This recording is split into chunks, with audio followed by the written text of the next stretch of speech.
On this episode of Big Boys Don't Cry, we discuss the 2019 film Long Shot. You don't have to have seen the film to enjoy the podcast, but if you do listen without having seen it, just be aware that we may discuss the plot and there may be spoilers. Enjoy.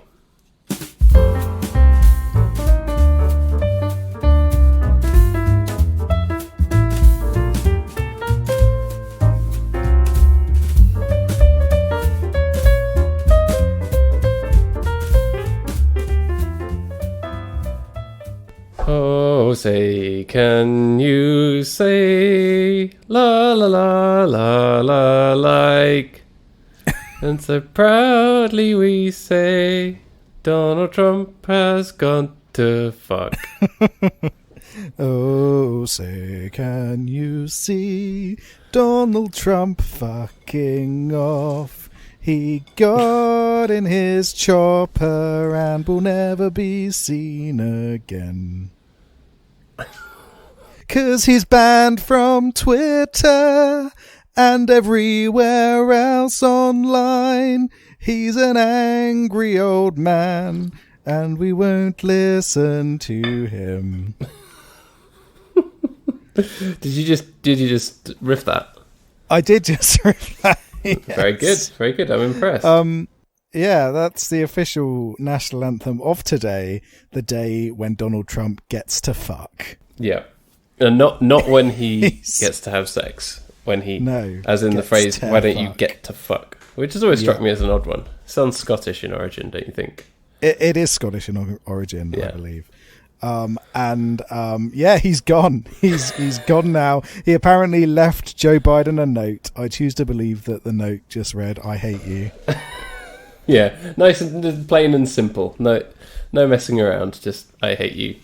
And speaking of no messing around, Joe Biden has already confirmed that he's rolling back all of the crazy shit that Donald Trump tried to do right at the end of his presidency, which is wonderful. All of the spiteful, nasty little things he did at the end are all just going to get wiped away, and hopefully America will be a brighter place for the next 4 years. Yeah, there's a lot of work to be done, but the whole executive order thing, it's totally wild as a thing that a president can do that. But, the fact that he's just going to go, let's reverse that, none of that, thank you. Let's get rid of the Muslim ban, because that was racist and stuff. So, a good first day. I'll give him that. And I think, we live in Britain, and in Britain we should not be criticising other countries for their political systems. Well, where did they get it from? Just for any American listeners we have, this might sound strange for you, but we don't actually vote for the person who runs our country. They get chosen based on effectively, we don't have a say in who runs our country directly. We vote for our local MP, who then goes to sit in Parliament, and whoever has the most MPs, then their leader gets to become Prime Minister, and they set their cabinet. Yeah, and the majority of our votes are wasted because we have a first-past-the-post system. Yeah, it's completely screwed. It's a horrible system. Can I talk to you about what we should do? Yes, please. Politics in this country. First things first, just destroy it all, install a theocracy with me as the God Emperor figurehead of the nation. That's what we should do. But if that fails, everyone now hates the House of Lords, right? All of the Brexiters hate the House of Lords because they held up Brexit. Yeah. Because they were like, this seems very undemocratic and a complete destruction of our political system. Let's not do this now and let's put it through the proper channels, which the Brexiters hated at the time. So all of that group, they hate the House of Lords. People like us hate the House of Lords because it's incredibly undemocratic. It's a bunch of old people who now get to sit there. Who are not elected. They get to sit there till they die. Some of them then get to then pass on their peership to their children. Yeah. And some of them are called Lord Sugar and have never once dropped a hip-hop record. Which is the most heinous crime of them all. And some of them are called Andrew Lloyd Webber and fly in from New York to occasionally vote on cutting benefits to the poor and stuff. Yeah, Andrew Lloyd Webber, who we obviously hate, the vile little gremlin that he is. Because he does. He lives somewhere very rich and fancy, and he gets to write creepy songs about love. And then every so often he'll fly in. Every 1% of the time that the House of Lords is in session, he'll fly in and he'll be like, I decided today I'm going to vote to fuck over the poor a little bit more. And he'll do that. And that's all he does.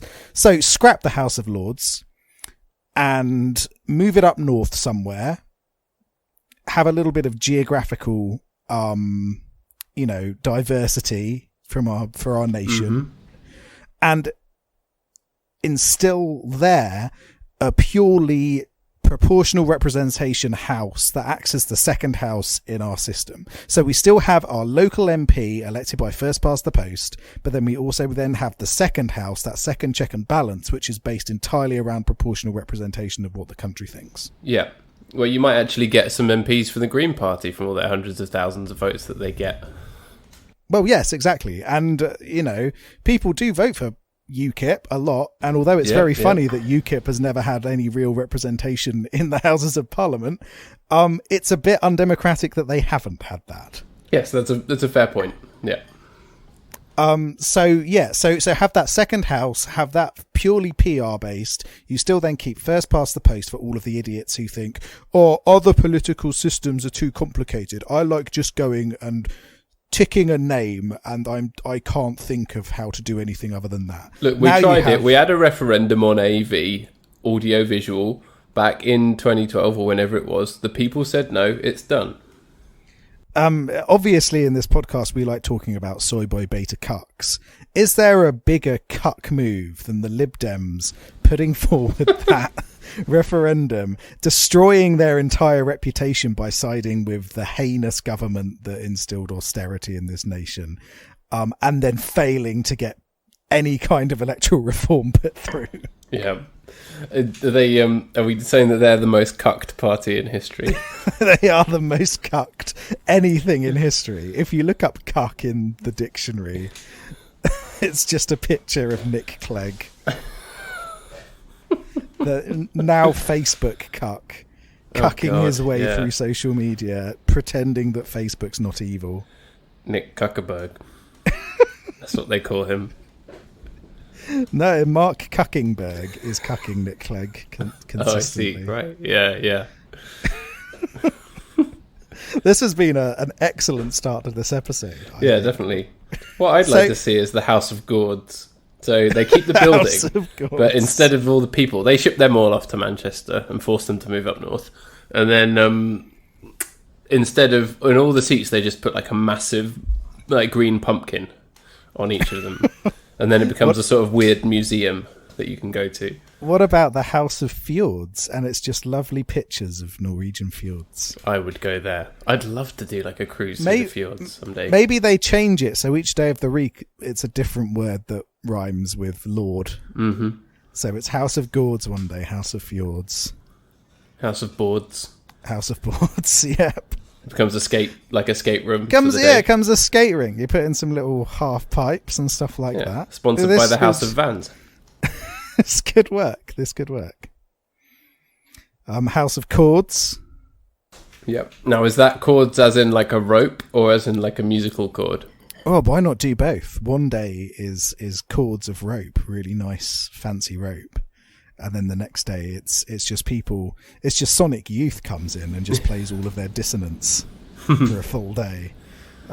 Yeah, this is happening, guys. Write to your MPs, demand electoral reform. Yep. Not to make it any better, just to make it more confusing. Yeah, more just weird. Yeah, we're already weird. We've already got Blackrod. We've already got lizard people acting as our head of state. Fun fact for you, I went to go visit the Houses of Parliament and I noticed that behind the Queen's giant throne is where the cleaners keep their Henry the Hoover. Well, where else are you going to put it? There's not. Exactly, it's an ancient building. There's not much room for all the modern stuff. Yeah, they don't have cupboards there, do they? It's nice and out of the way. You never see it on telly. It's just, I just poked my head around it when I went to visit. It's like, it's a Henry the Hoover back there. Of course it's a Henry. The surprisingly expensive, weird Hoover that is always in everyone else's house and in your school and whatever, but never in your own house. No, exactly. And Henry, a strong British brand, not tax avoiding nonsense like Dyson. Yep. You Moved can trust his a business Henry. to where? Yeah. It's Singapore, wasn't it? He moved all of his business to. Right, yeah. After Mr. supporting Dyson. Brexit. Yeah. Idiot. So you might think that this is all completely unrelated political nonsense to begin this episode, but actually the movie we watched is a political movie of sorts, isn't it? It's a knockabout politics comedy, lol. So yeah, anything we say that gives us an excuse to talk about politics. Not that we ever need one, but you know. Yeah, it's all thematically relevant today. Trump is gone. We watched a political movie, and hijinks have ensued. Yeah. Next step, Seth Rogen shows us how to seize the means of production. Yeah, that's what's coming up next. That's the means of film production, am I right? Oh, seize the memes of film production. Because he got a producer credit, and so did Charlize Theron as well. Yes, not an executive producer credit, a producer credit. Yeah, which is interesting and nice. So Long Shot, directed by Jonathan Levine, it's not the first time we've talked about one of his movies on this podcast. Is that right? The name rung a bell, but I couldn't tell you more of his work. I guess I was then thinking of I'm Fat Now, Adam Devine, which is nothing nothing to do with this. But so he directed Warm Bodies, the zombie rom-com, the rom-com that we talked about a couple of Halloweens back. And that, like this, surprisingly good, I'm going to say. Yes, yeah, I'm going to say that as well. This movie got pretty decent reviews, and the people who saw it said it was pretty decent. I was still very suspicious, but it's pretty decent. I found it, to be surprisingly enjoyable. I was pleasantly surprised by it. Not that I went in necessarily with low expectations, but I was like, oh, well, it's about politics and stuff, good cast, but I hadn't heard anything particularly about it or anything. I knew that it was out there, but I hadn't rushed to see it. I just thought, yeah, why not? So, yeah, good choice by you, I think. Yeah, I chose it because it was timely, but actually it's a quite a good little movie. Though I say little, my main criticism of this film is that it's too long. Yeah. It's over 2 hours long for a rom-com. What is that? No, like Can we say that no romantic comedy ever needs to go over 2 hours? What possible reason could a romantic comedy have for going over 2 hours, apart from it being a particularly deep Nora Ephron type film? Yeah, I think a romantic movie can go over 2 hours. You know, that's fine. Romance can be epic or sorrowful or nuanced, and it might need that runtime. But a rom-com, this is a movie where a man jizzes on his own face. It doesn't need to be 2 hours long. Yeah, that could have been the first thing to go, really, couldn't it? yeah. Not in like a prudish way. Not that I'm anti-horn, because we can have a horn section in this film. I think it's fine to show sex and wanking and whatever, but it's just gratuitous, isn't it, in this film? Yeah, I think showing him wanking off was a little bit too far, and I think that scene could have worked without showing his jism landing in his beard, which I'm not exaggerating. That's what this movie does, listeners, if you haven't seen it.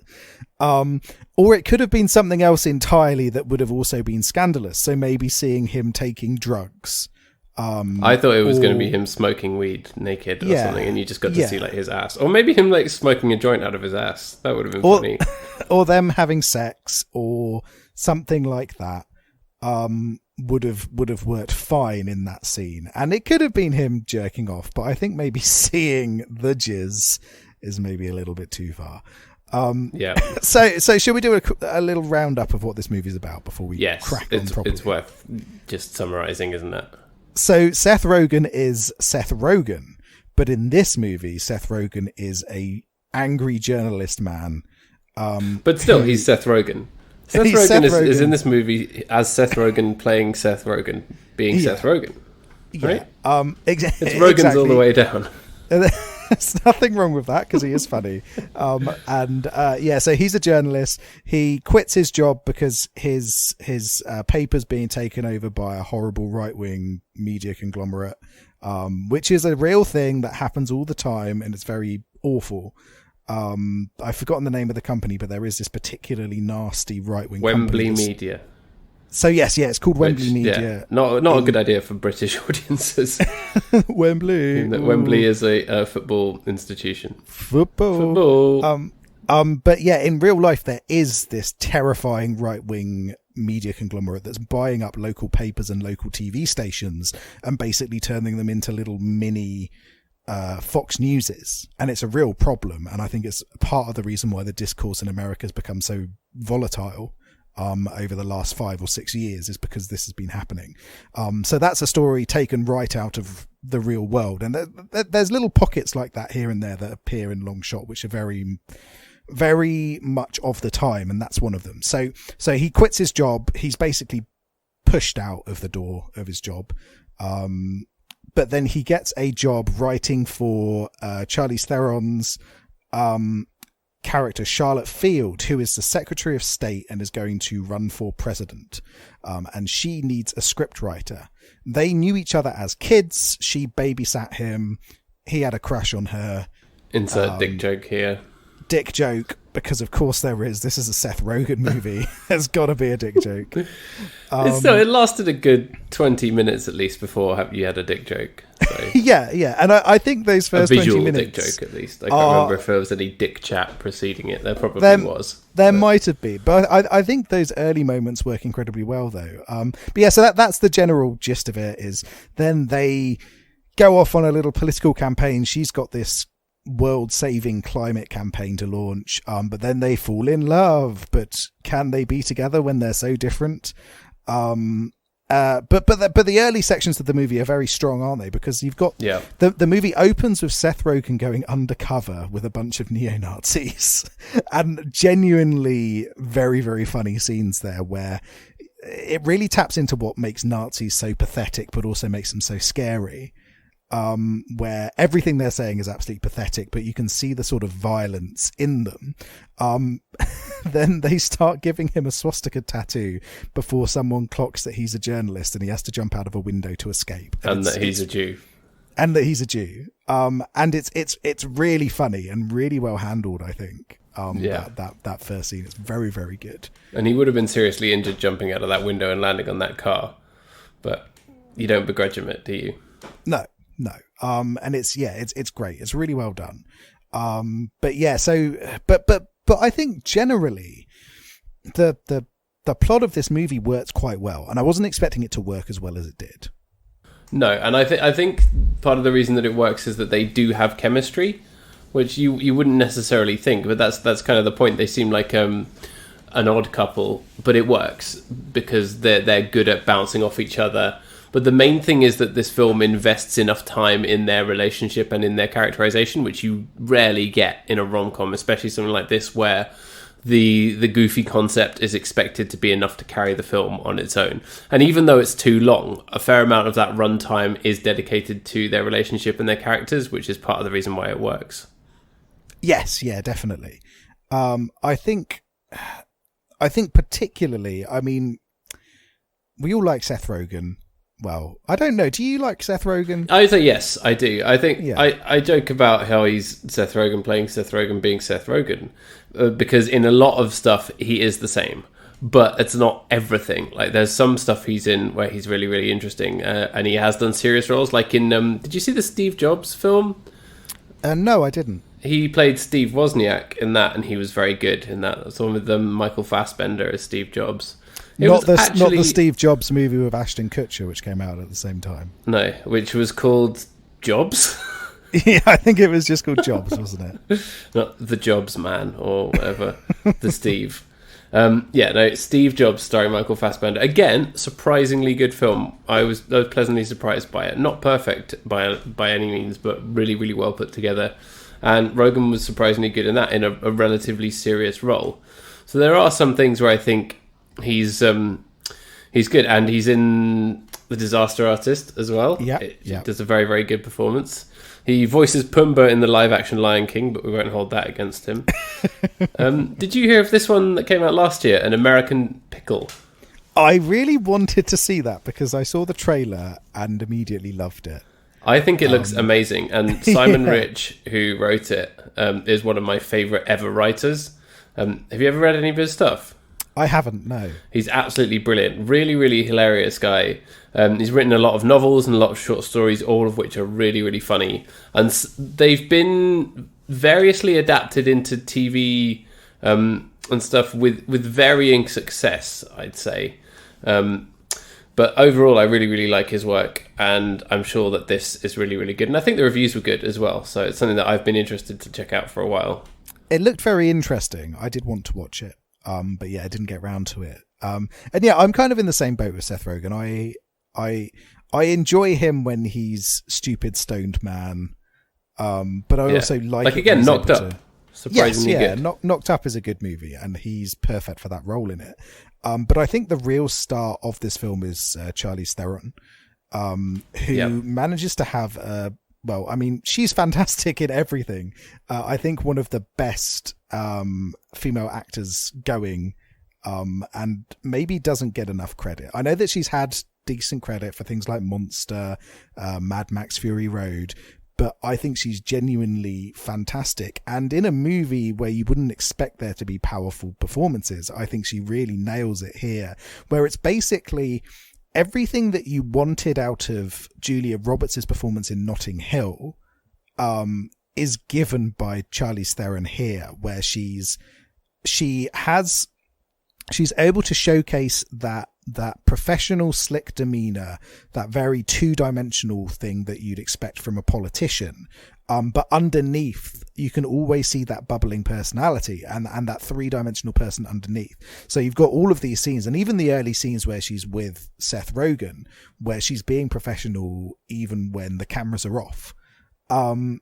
But you see that slip, and you see that there is this passion behind her and this interest behind her that really helps drive this film. Because if you didn't buy into the fact that she's going to be an amazing leader and that she's earnest about what she wants to do, you would not be driven or compelled to see them succeed. And that's really this movie isn't just controlled by the will they, won't they. It's almost a side plot to wanting her to succeed to become prime minister, to become president. Yeah, 100%. And you know it's going to happen, and it does happen at the end, and it is funny. But like, they do it in a really, really nice way. But yeah, you believe that she cares about stuff is the main thing with that. And that actually, they use that really well as part of their relationship and their chemistry as well. There are moments where he questions her, and he's actually really out of line and insubordinate to her. And she, in reality, if that was the case, she'd probably have just fired him. But like, she listens to him and sort of lets him dig into her a little bit with the criticism of what she's doing and the things in her speeches and whatever. And that side of it works well and is believable and does give the film some depth and doesn't make it just feel like a kind of goofy parody of politics. It feels like some of that stuff is actually believable. Yeah, exactly. And this movie's maybe not cynical enough for my liking. It does kind of fall into the we've all got to work together at the end. When the guy who plays Ice Cube comes out as a Republican. He was Ice Cube, wasn't he, in Straight Outta Compton? I think so. O'Shea Jackson I haven't seen Jr. it. He's really great. I really like him as an actor. I've been meaning to watch that for ages. He was Ice Cube. My favourite thing with him in, though, is Ingrid Goes West, which is a movie we should talk about at some point on this podcast. It's a really fun film about this person who stalks a social media influencer and basically moves in nearby and tries to become her friend. And it's a really great film about perception versus reality in social media, basically. It's this looks really interesting. I hadn't heard of this. Yeah, so it's got Aubrey Plaza in it and Elizabeth Olsen. And Aubrey Plaza is the stalker and Elizabeth Olsen is the social media star. And then O'Shea Jackson Jr. is kind of like the love interest in it. It's a really great film. So yeah, we should watch that at some point. It's a really interesting movie. But yeah, he's very funny in this, but at the end of the movie he's like, I believe in God and I'm a Republican, but we're friends. Yeah. I've been wearing this cross for how long? Yeah. And it's done in a very funny way, but it's still kind of like, this doesn't... Where he says, my love for the GOP and the GOD. Yeah, which is great. It's really well delivered.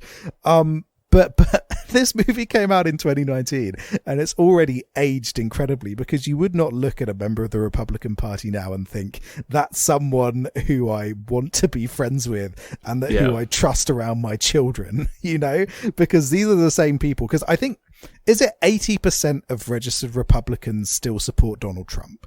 Something like that. Yeah. It's something like that, where these people would still vote for him in a heartbeat, even though he has tried and comically failed to overthrow democracy. Yeah. It's very, very funny because he's so useless. Let that be his legacy. Donald Trump's legacy is, thank fuck he wasn't smart enough to do everything that he wanted to do, because he failed at basically every hurdle and every opportunity that he had. He basically failed at to destroy America. And it's hilarious. Thank fuck he was too busy literally spending his entire day tweeting bullshit instead of doing president stuff. Yeah, he spent 50% of the time on Twitter, 49% of the time golfing, 1% of the time trying to ruin trans people's lives. That's what took up Donald Trump's waking hours. And thankfully he failed at almost everything. The only thing that he managed to do was obviously put someone on the Supreme Court.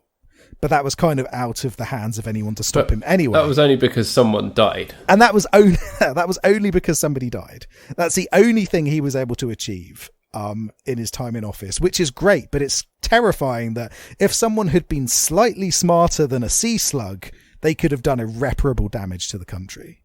Yeah. And the Republicans would have been fine with it, and they would have enabled it, because they would have been fine, because that's what they want. They want to get a load of money for their mates in business, get themselves a load of money, destroy the rights and the lives of vulnerable people, and that's all they care about. That's all they care about. And that hasn't changed just because Trump's out of office. And I think this movie is maybe a little bit naive in that way. And maybe that's what people might have thought back in 2019 when it came out, or back in 2017, 2018 when it was being made. But the world has changed an awful lot in the year and a bit since this movie came out. Yeah, it doesn't really deal with all the kind of fake news and disinformation and all that stuff. I mean, the news magnate guy, Parker Wembley, he's a sort of Roger Ailes type, isn't he? The Fox News sex offender guy. Yeah, he's visually is based off Steve Bannon, quite obviously. Yeah. But as a political figure, yeah, he's very much like that, like Rupert Murdoch, just this real nasty piece of work. Holy shit, it was Andy Serkis. I genuinely didn't recognise him. Andy Serkis in makeup. Andy Serkis is never allowed to look like Andy Serkis in any movie, which I think is really sad. The only thing I think I've seen in him where he's been himself is the movie they made about, what was it called? Sex and Drugs and Rock and Roll. Oh, yeah. Where he played Ian Dury. And he was dressed as himself in that, and didn't have to put on makeup or be behind a green screen. I think it's a shame that we don't get to see more of Andy Serkis just being himself. Yeah. In Black Panther, it was sort of almost like you could see his face. It was almost him in Black Panther, wasn't it? Yeah. It was very nearly. You could kind of recognise that it was him in that, couldn't you? But yeah, he's great. But again, it's a very sort of on the nose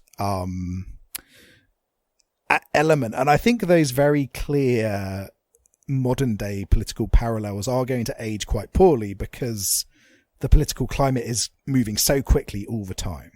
You know, if this movie was made now, you'd probably talk about things like QAnon, all of that element, disinformation, fake news, people wearing stupid bearskin caps and trying to overthrow the government.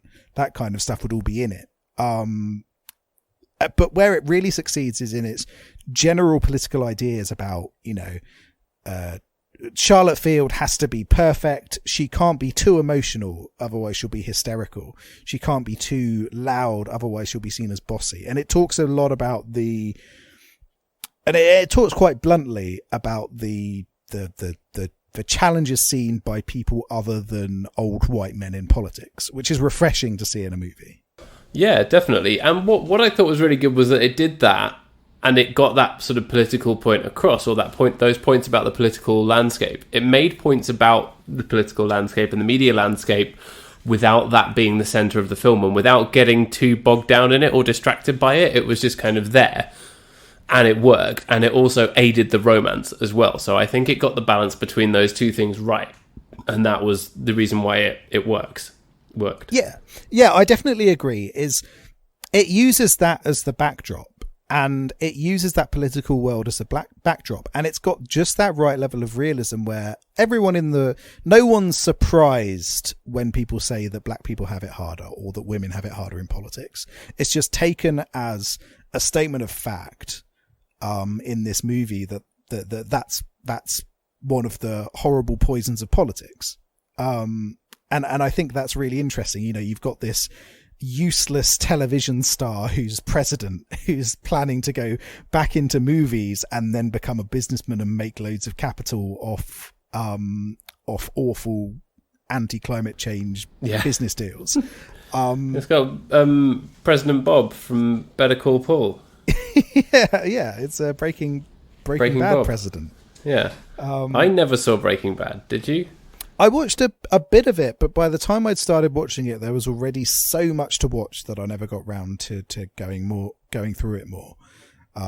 It's one of those things that's on my list. It's like, oh yeah, I really should watch that, but I don't think I'm ever actually going to. What I saw of it was very good. Do you remember when that came out, there was kind of everyone was talking about it? Was that kind of the first time that everyone was talking about a Netflix show and being like, oh, you have to watch this? Because that's my memory of it. Anyway. Yeah, I think that was the first time that a Netflix show really hit the sort of mainstream conversation in that way. And things are so much more fragmented now, aren't they? So many more different platforms and streaming things and TV shows and TikToks and whatever. I think that was the kind of a real watershed moment, wasn't it? Of kind of binge culture and stuff. I don't know. Yeah, and I think you do get the occasional show that really manages to have a zeitgeist moment like that. Recent examples, I guess, Tiger King was a real recent example. Yeah, Chess Queen. Everybody watched Tiger King. I didn't. Did you not? No, I didn't watch fucking Tiger King. Why not? It was amazing. You can't understand what that idiot's saying, and I also have a child. So, if you can't understand what the idiot's saying, the kid's not going to pick up all of his foul language and the terrible things he's saying. That's true. And you know what? Eric fucking loves tigers at the moment. They're literally his favourite thing. I think I've got no excuse. I've backed myself into a corner. You have put on Tiger King, and Eric can look at the lovely tigers, and you can enjoy an incredibly strange and awful human being. Literally, we spend half the day like pretending to like give tea to the toy tiger because he likes the tiger who came to tea. That's amazing. He's the Tiger King of this house. Certainly. He is the Tiger King, the Tiger Prince. They kept saying that Trump was going to pardon Joe Exotic, but he didn't. Yeah, that's kind of the most hilarious, like outgoing Trump move is to not pardon the nutbag from Tiger King. Well, the thing is that why would he pardon someone if he's not going to get anything out of it? All of Trump's pardons were people that either have dirt on him or that he might be able to exploit at a later date. Yeah. I don't think he has any affiliation with Joe Exotic at all. So why on earth would he pardon him? He's got nothing to gain from doing that. I hope that I have two things that I hope for Donald Trump. One is that he dies. I hope he dies. Soon, very soon. And also, I kind of hope that he wants to keep the political grift going because he's going to get loads of donations from people like QAnon, from all of the MAGA hat wearers. Okay. But the Republican Party is going to be slightly scared of running him again because guess what? Ever since Donald Trump became president, they lost the House, they lost the Senate, they lost the presidency. It has not gone well for them with the general public. So I can see them resisting running Donald Trump again in 2024. Ronald Grump. I haven't seen it. However, I could see Donald Trump realizing that he can get a fuckload of money out of donations to run an independent campaign in 2024, thereby splitting the racist vote which would be incredible. If he's still alive and not in prison, he's going to do it for sure. His like outgoing speech was all like, "This is not the end. We'll be back." I'm like, who are you, Arnold fucking Schwarzenegger? Like, and I mean, the issue is that he's a perennial loser and liar. So when he says that, he may well think, I'm too lazy for this. I'm going to go golf until I die. Which he might do. However, if he does become so greedy that he thinks, I can rustle up a load of money from these saps who've given me so much money already. Remember that people donated to pay for that Mexico wall. That's how devoted people are to him. And they call other people cucks. Yeah, they have been cucked by the tiny-handed monster so incredibly that I can really see him doing an independent run because he'll be able to cash in on that so much. And he clearly loves campaigning. He clearly loves going on these big runs where he delivers terrible rambling speeches and idiots love them for some reason. Yeah. But you spend most of your day eating KFC on a plane. It's great. Yeah. So he's gonna love it. He gets to turn up, speak for about 15 minutes, do a stupid dance, get back to eating KFC, whilst people shout racial slurs, and he can just be like, "Oh, I don't have any control over that." So I could see him doing that. So it's really down to the Republican Party as to whether they want to distance themselves from this perennial loser, or they want to try and strap into it because they know that if he runs as an independent, their days are numbered in the next presidential election. Yeah. I think most of them are so cynical that they would run him again for that reason. But who knows what's going to happen. I agree, but it's whether they believe the optics of doing that will be a further nail in their coffin after their spectacular loss this time. Because remember, they lost to basically Eddie from Iron Maiden this time round. That's who Joe Biden is. They wheel out Joe Biden, the life-size Eddie action figure, who stands for nothing. And he's like, managed run to the hills. Vote for Uncle Joe. And he's wiped the floor with him. Joe Biden is one of the least exciting political candidates of my life, and he just decimated Donald Trump in the election. I hate to be ageist, but he is an old man. Like, that is a fact. that is a scientific fact. He is an old man. But yeah, so that's what's going to be interesting is over the next 4 years, Donald Trump is going to have to think, can I cash in on this, go for it again, keep making money off these saps, or is it going to be easier for me as I get more lethargic, as I get older, as the syphilis slowly rots what remains of my brain, to just give in and relax? And that's what's going to be the interesting thing from the Republican Party's perspective over the next 4 years. But it's a question also of his health, of whether a lot of people believe he has dementia, and I think that could be true. Like kind of slow dementia that's eating his brain. Whether like in 3-4 years' time, when it's time to start campaigning again, whether he'll even be able to stand up there and deliver a bullshit speech. Well, I don't think we can. I don't think we can pass medical judgments like that, and I think a lot of the people that have been saying that have been doing so without a lot of care. But I will say one thing, he's a fucking old man and he's a millionaire, and being a millionaire rots your brain more than any amount of drugs and alcohol. That's true. He is genuinely a very bizarre human being. He is also an old man. And he's also an old man. Don't forget that. So whether or not it's dementia, he is, in my professional opinion, fucking mental. He is, in my professional opinion, he's an old man. In my professional opinion, he's a doddery old fuck. And so, yeah. I seriously think he's going to die soon. He is not well. Do you think Melania's going to divorce him? That's the other thing. I do. Although she made a little speech as well. Did you see that? Did she also steal that speech from Michelle Obama? Well, it was just a thank you, I love this country, thank you, bye. Basically, there were not many words thanks, in it. bye. Yeah, pretty much.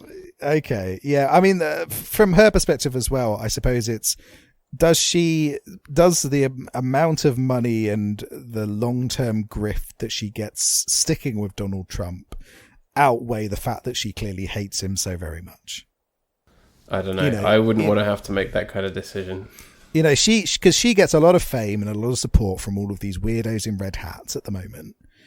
She could go down the Gwyneth Paltrow route and release a strange pseudo-scientific lifestyle brand, but for strange right-wingers in America.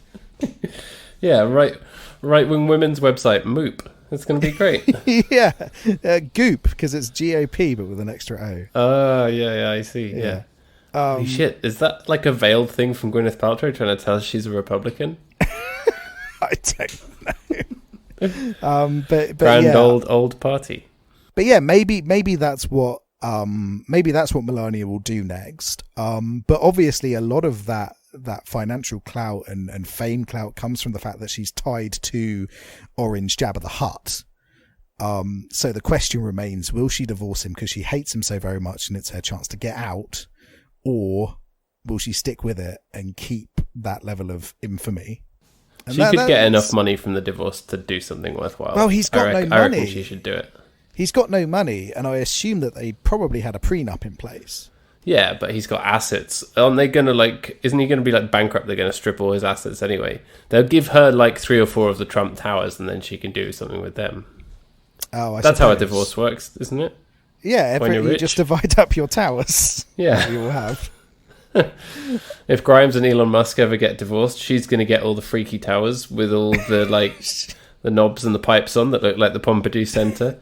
He's going to get all the scary looking ones with no windows. She gets all the underground tunnels.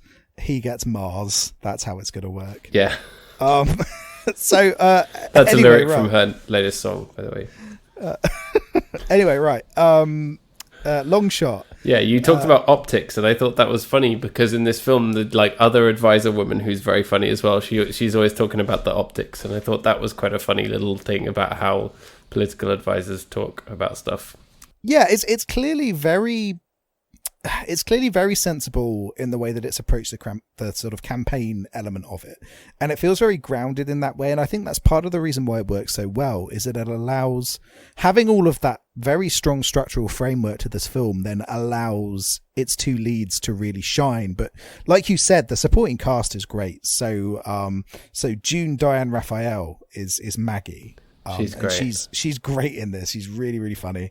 Then you've got Ravi Patel, who's the other aide. Yeah. But also smaller members of the cast as well. You've got Alexander Skarsgård as the Canadian Prime Minister. Yeah. with the brother with an awful laugh. Bucko the Clown from It. Yeah.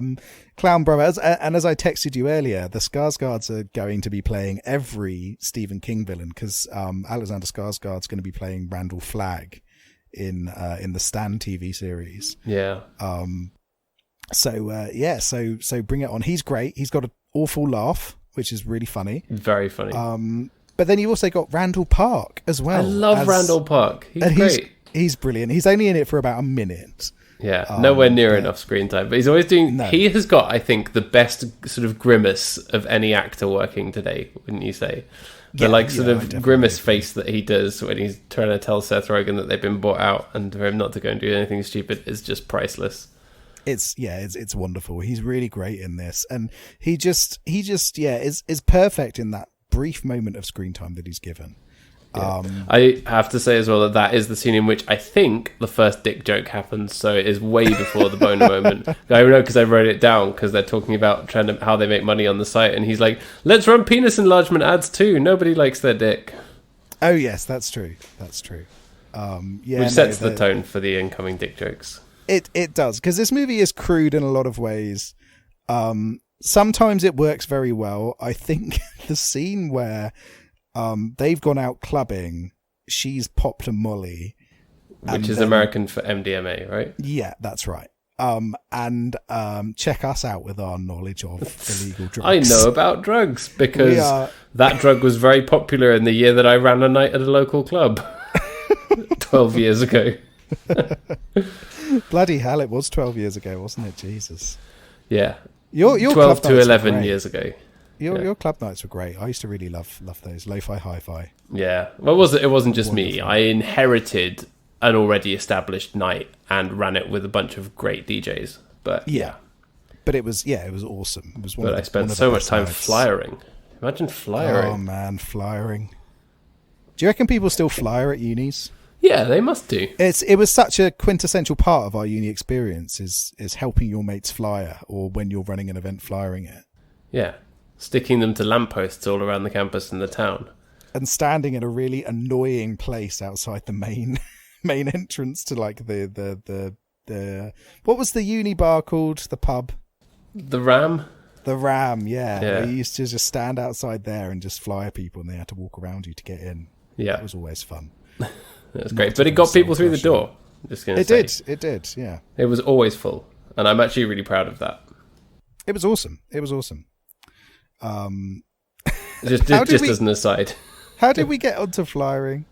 I genuinely cannot remember. Molly. Molly, everyone was taking MDMA that year. Yeah. Everyone, the club nights, everyone was off their tits on it. Yeah. Without exception. Apart from you. Not me, of course. No. You're a professional at all times. Yeah. But yeah, it's a really funny scene in this where they've gone out clubbing, she's popped a Molly, and then there's a matter of national security, which is there's a hostage situation that she then has to go and have those discussions whilst high off her tits.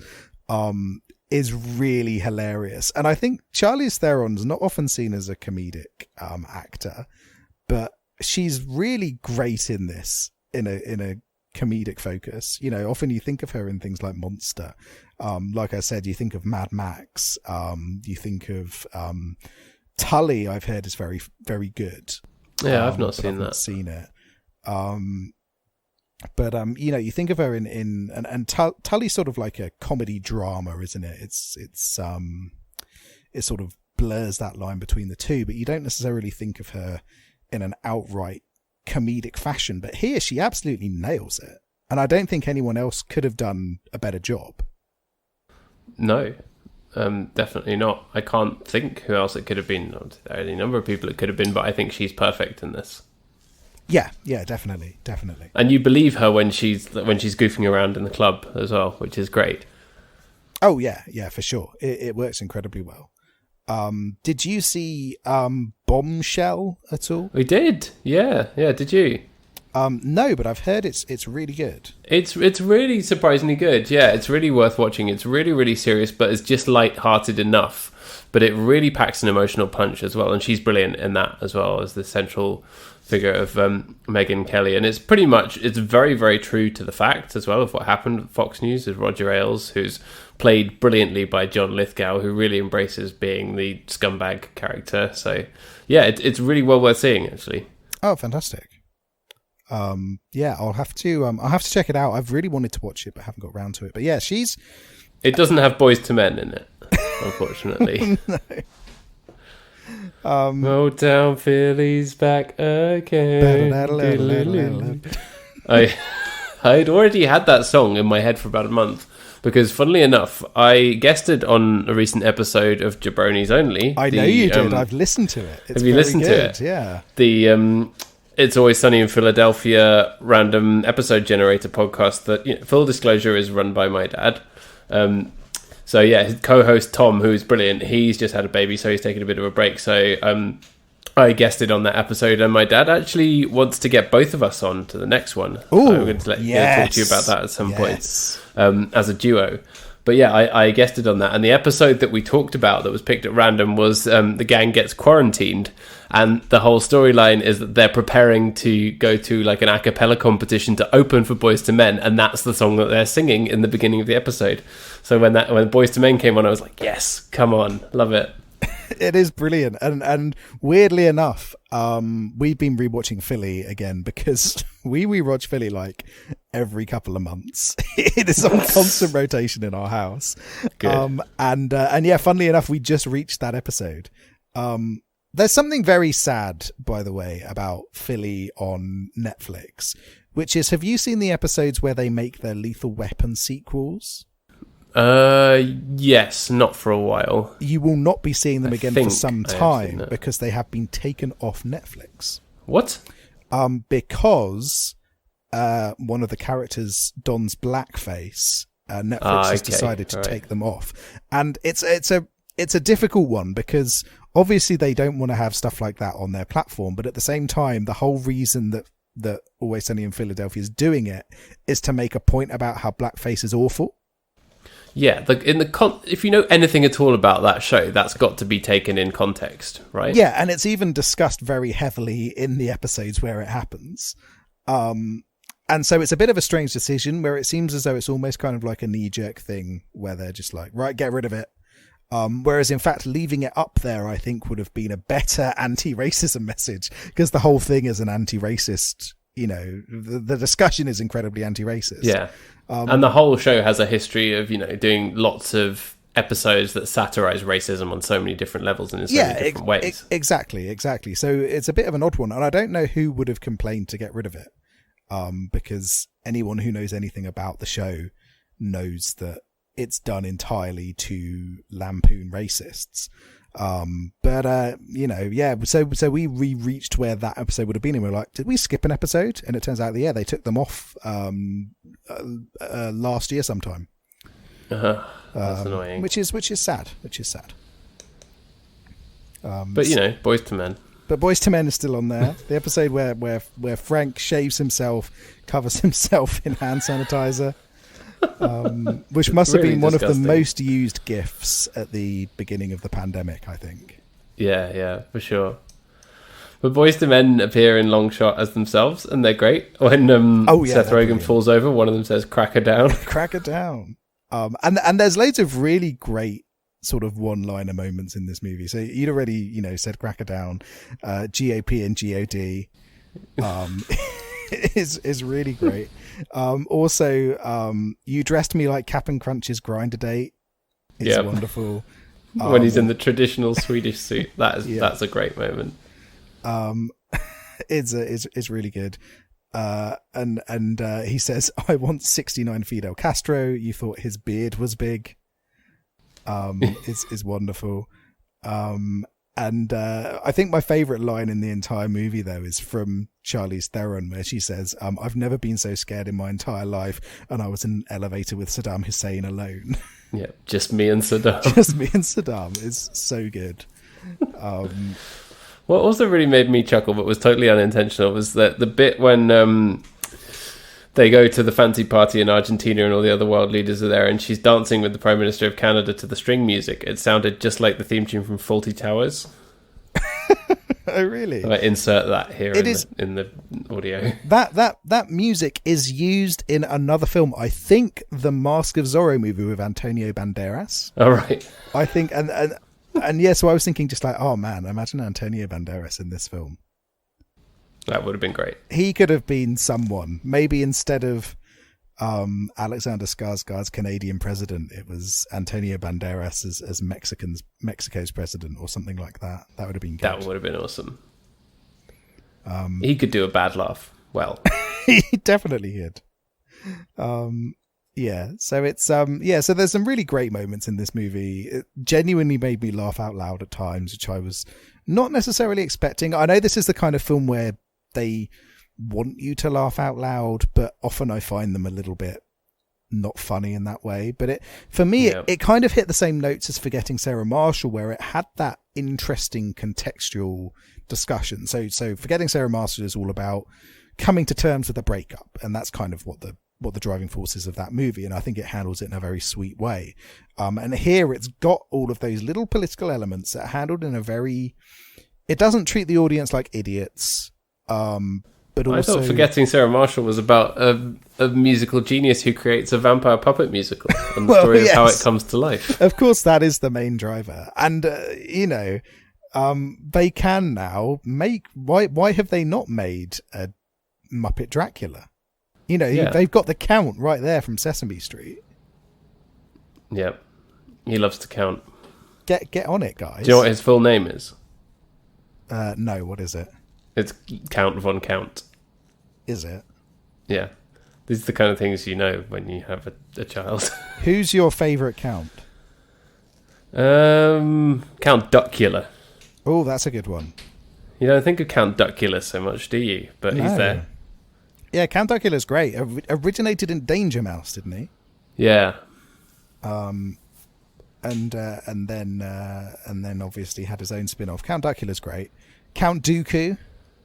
Oh yeah, obviously. Gotta love a bit of Count Dooku. Christopher Lee's most iconic role. Exactly.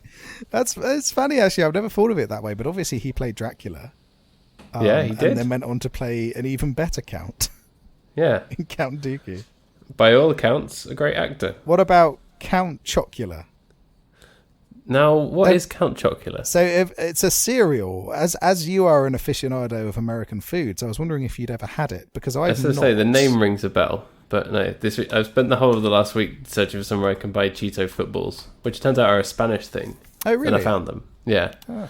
Count Chocula. Oh my god, this is the creepiest cereal box I've ever seen. I am never eaten that. Nope, don't like that at all. That is awful. Oh dear. That is going to haunt my dreams tonight.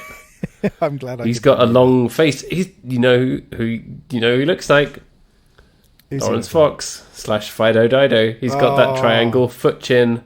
Oh, he looks like if Lawrence Fox and Jacob Rees-Mogg were put through a steamroller together. Oh my god, he does. Oh my god, you got awful alt-right cereal, Count Chocula. Deary me.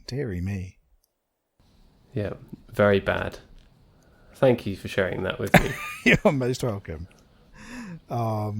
Anyway, right, have you got anything else you want to say about Long Shot? There's a Guy Fieri moment. There is a Guy Fieri moment. When they're like trying to get her to break up with Fred and saying, we've done a bunch of polling and like, this is how people would feel if Princess Diana started dating Guy Fieri. Which is funny on multiple levels, mainly because Princess Diana's dead. But yeah. It's just really, really good. Yeah, it's very funny, isn't it? And Guy Fieri, is he that much less attractive than Prince Charles? Jesus Christ, yeah. Who would you rather have around? Yeah, who would you rather go out with, Guy Fieri or Prince Charles? Prince Charles doesn't know how to cook ribs. No, exactly.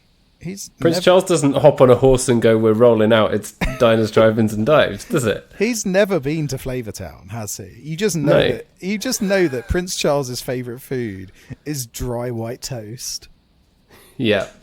Maybe some gravy if you're lucky. If he's feeling saucy, he sprinkles a little bit of pepper on the toast. Yeah. We're rolling out.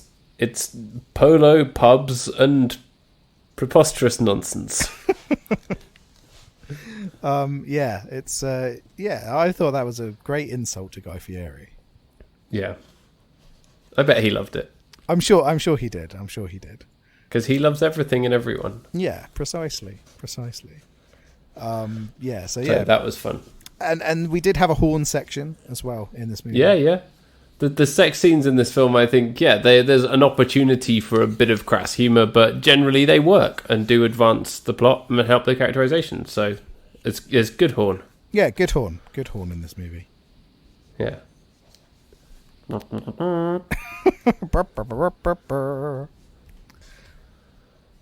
Right. So anything else you want to say before we? No, I don't think so. It's good. It's well worth seeing, I'd say. Actually, it seemed like it made its money back at the box office, but didn't do that well. And it's not life changing or anything. But as rom-coms go, you could do a lot worse than this actually, and it's more interesting and more fun than your average generic rom-com, even though it still manages to hit all the same kind of notes as the sort of they get together, what's going to be the thing that brings them apart. It's the thing that makes them different, but they overcome it with a rousing speech and a kind of saying, hey, this is who I am. And that's nice, isn't it? It is. It's a good movie for that kind of thing. And it's heartwarming in the right way. It makes you feel positive for the future. I liked it. I did like this movie. And there's fun dancing in it as well. And there's fun good use of the sort of emotional dance together scene that a lot of rom-coms have, doesn't it? Yes, yeah, it does. And it handles it well. So I've got a little bit of trivia for you. So this is one of those nice movies where the age gap in between the male and female leads is the other way round, the normal. So during filming, Charlize Theron was 43 and Seth Rogen was 36. Much nicer than what you normally see, where it's some creepy 50-year-old man with a 20-something female lead, which is nice. So that was nice. Then obviously you've got a slightly different age gap though, where Seth Rogen and O'Shea Jackson Jr. were meant to be college roommates, but Seth Rogen is 9 years older. So maybe he was a late student or something. Who knows? Yeah. He spent a lot of years just like bumming around, smoking weed, and doing Seth Rogen stuff before he went to college. Yes, yeah. And then there's one extra one here. I'm not sure how deliberate this is, but the title of the film is apparently a triple entendre. So you've got Charlotte and Fred's relationship is a long shot. Charlotte winning the election is a long shot. And then finally, Fred shooting himself in his own face is literally a long shot. Yeah. I appreciate all of those. Yeah. So, all right, how are we going to rate this then? How many hostesses do you have to release whilst incredibly high on drugs? Oh, that's a good question. I've got a fair few. I have 16 hostages that I need to release. Oh, very nice, very nice. So yeah, I was going to go with 15 here. It's really funny, it's really heartwarming, but it is 2 hours long for a rom-com, and I did feel as though it did drag in places. But it made me chuckle. It made me laugh, and that's nice. Nothing wrong with that. No. So, what have we got next? Well, I've had a few different ideas, and I can't decide, so I'm going to have to give you some names, and you're going to have to choose. So, you can either have Vinnie Jones... Okay. Rob Schneider. Oh God. Or Prince. I know where Rob Schneider and Prince are likely to go, but I have no idea where. Well, Prince is dead. I don't think you're saying you know what happened to be on the grave. But... No. But I have no idea where Vinnie Jones comes into this, so I've got to go with Vinnie Jones. Good call. In which case, we're going to be watching Euro Trip, which is a film I've been talking about for a long time. It's We were going to do Road Trip first, but there's some real intrigue to Euro Trip. I was going to say, do we need to? Because I've not seen Road Trip since I was about 16. Do I need to watch Road Trip before I? No, you don't. Trip? I don't think it's even a sequel. It's like a from the producers of Road Trip kind of deal. Okay. And Vinnie Jones is in this, is he? He's in it, yeah. As a like a football hooligan guy who I think quite literally chases them out of the UK through the Channel Tunnel, if my memory serves me correctly. Okay, I've never seen this movie, so I am very intrigued. I don't know if excited is the right word, but I am going into this with an open mind. Yeah, I'm pretty sure I haven't seen it since I was since it came out in like 2004, since I was about 16. So yeah, but I remember quite enjoying it, as I think I was the right age for it. It's what they call a sex comedy. Oh, a sex comedy, eh? Yeah, but yeah, I won't say too much about it. All right, I am excited. Let's get on this train. Yeah. To go and we've managed to dodge Rob Schneider for a little while now. Yeah, he's going to keep coming back. At least 2 weeks. And I take it Prince was going to be the other Prince movie. Well, I'll tell you about that. I'll talk to you about that offline. Okay. Possibly yes. There's more than one other Prince movie, but that we haven't talked about. All right. So yeah. So thank you very much for listening in. We really, really appreciate it, and we hope you enjoyed Long Shot. If you didn't watch it, do check it out. It's good. You can find us on Twitter at Big Boys Don't Pod. You can get us on the email, bigboysdon'tcrypodcast@gmail.com. We were aware of an issue previously with our Acast supporter page where the wrong URL was on a lot of our episodes and on our Twitter, so that's been corrected now. So apologies if you look at the description of an old episode and you get the wrong URL. I'm gradually fixing them as I go, and the correct one is on our Twitter if you want to give us money, because we know we don't have ads and stuff, so yeah, give us some money towards the running costs of this. I eat a lot of expensive food while I'm doing this, so I could really use some cash right now. Oh, I need to start my presidential campaign, so yeah, get those donations in. Oh yeah. If we're gonna beat Donald Trump in 2024, we're gonna need some money. So, yeah, yeah, get on board, guys. Come on. Yep. Give us your money. All right. We will be back next week to talk about Euro Trip. Alrighty. Bye-bye. Bye. And now to Honor America, here's Krusty the Clown. Oh, say, can you see la la la la light? What's a